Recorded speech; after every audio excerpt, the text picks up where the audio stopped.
Hello friends, welcome back to your channel Bhakti Vishwas. जानिए कि आदियोगी शिव को महादेव या सभी देवताओं में सबसे महान के रूप में क्यों जाना जाता है। कुछ दिन पहले किसी ने मुझसे पूछा कि क्या मैं आदियोगी शिव का फैन हूँ। फैन क्लब तब शुरू होता है जब लोगों की भावनाएं किसी के साथ उलझ जाती हैं। मैं निश्चित रूप से उनका फैन नहीं हूँ। फिर वह क्या है? असली चीज कुछ और है, लेकिन फिलहाल मैं आपको तर्क के माध्यम से आपको समझाता हूँ। आखिरकार किसी भी पीढ़ी में किसी इंसान की कद्र उस योगदान के लिए की जाती है जो उसने उस पीढ़ी या आने वाली पीढ़ियों के लिए किया है। इस धरती पर कई शानदार लोग आए हैं जिन्होंने कई मायनों में दूसरे लोगों के जीवन में योगदान दिया है। कोई प्यार की लहर लेकर आया, किसी ने ध्यान की लहर चलाई, कोई और आर्थिक खुशहाली की लहर लेकर आया जो उस समय की जरूरत के मुताबिक था। जैसे महात्मा गांधी के प्रति पूरे सम्मान के साथ यह कहा जा सकता है, यह उनको नीचा दिखाने के लिए नहीं है। आजादी के पहले का समय होने के कारण उनके तरीकों, उनकी तरकीबों और उनके काम करने के अंदाज ने उन्हें एक खास ऊंचाई तक पहुंचाया। वह सही शख्स थे और उन्होंने उस समय के हिसाब से अद्भुत चीजें की, लेकिन वह हमेशा प्रासंगिक नहीं होंगे। या मार्टिन लूथर किंग की बात करें तो उन दिनों भेदभाव था, इसलिए वह बहुत महत्वपूर्ण थे, लेकिन अगर समाज में ऐसी कोई समस्या नहीं होती तो वह सिर्फ एक साधारण इंसान होते। अगर आप इतिहास में वापस जाएं, तो बहुत से महापुरुष रहे हैं, लेकिन वे काफी हद तक समय की उथल-पुथल, समय की जरूरत या उस समय एक तरह का भ्रष्टाचार फैला होने के कारण महत्वपूर्ण थे। अगर आप गौतम बुद्ध को देखें, समाज उस समय कर्मकांडों में इतना लिपटा हुआ था कि जब उन्होंने बिना किसी कर्मकांड के एक आध्यात्मिक प्रक्रिया शुरू की तो वह तत्काल लोकप्रिय हो गया। अगर इस समाज में बहुत कर्मकांड नहीं होते तो उसमें कोई नयापन नहीं होता और वह इतना महत्वपूर्ण नहीं होता। कई मायनों में कृष्ण बहुत महत्वपूर्ण थे, लेकिन फिर भी अगर उस समाज में कोई संघर्ष नहीं होता, अगर पांडवों और कौरवों के बीच कोई लड़ाई नहीं होती, तो वह सिर्फ अपने आसपास की जगहों पर प्रभावशाली होते। उनका कद इतना बड़ा नहीं होता। या अगर राम की पत्नी का हरण नहीं किया जाता तो वह भी किसी दूसरे राजा की तरह होते, शायद एक बहुत अच्छे राजा की तरह याद किए जाते या कुछ समय बाद लोग उन्हें भूल जाते। अगर सारा युद्ध न होता और लंका न जलती तो उनका जीवन बहुत महत्वपूर्ण नहीं होता। महादेव की कहानी। आदियोगी या शिव का महत्व यही है, ऐसी कोई घटना नहीं हुई, कोई युद्ध नहीं हुआ, कोई टकराव नहीं हुआ।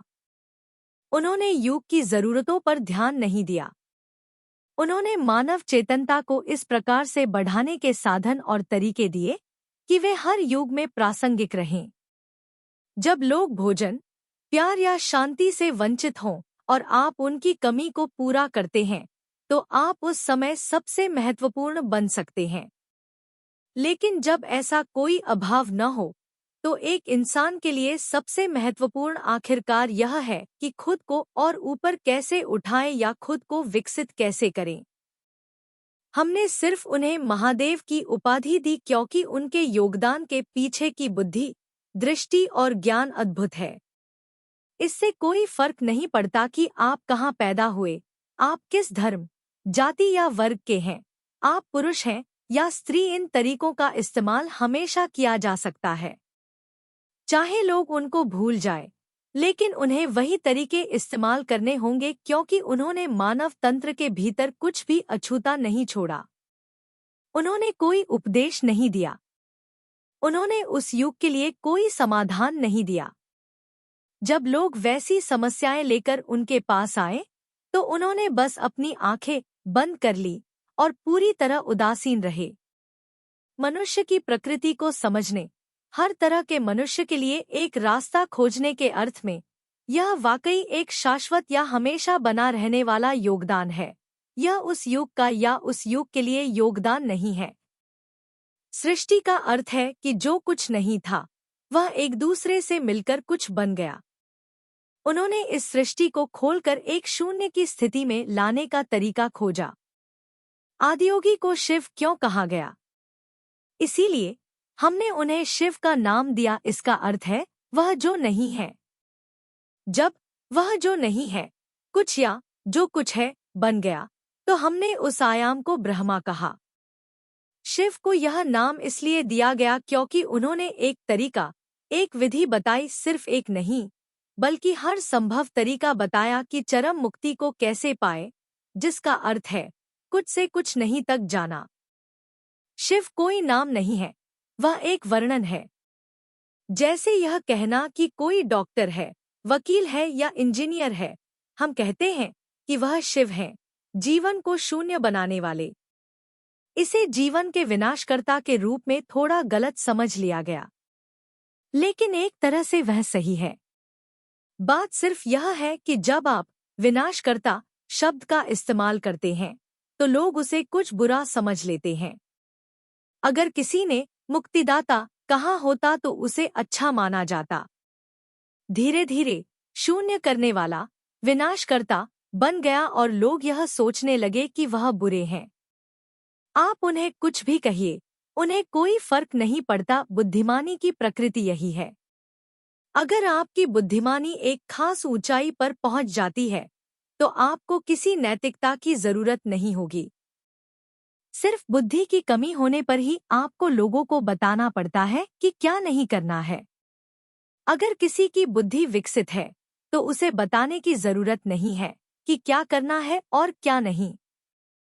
उन्होंने इस बारे में एक शब्द भी नहीं बोला कि क्या करना चाहिए और क्या नहीं। यौगिक प्रणाली के यम और नियम पतंजलि की देन है, आदियोगी की नहीं। पतंजलि काफी बाद में आए। पतंजलि हमारे लिए इसलिए महत्वपूर्ण है क्योंकि योग इतनी सारी शाखाओं में बंट गया था कि वह हास्यास्पद हो गया था।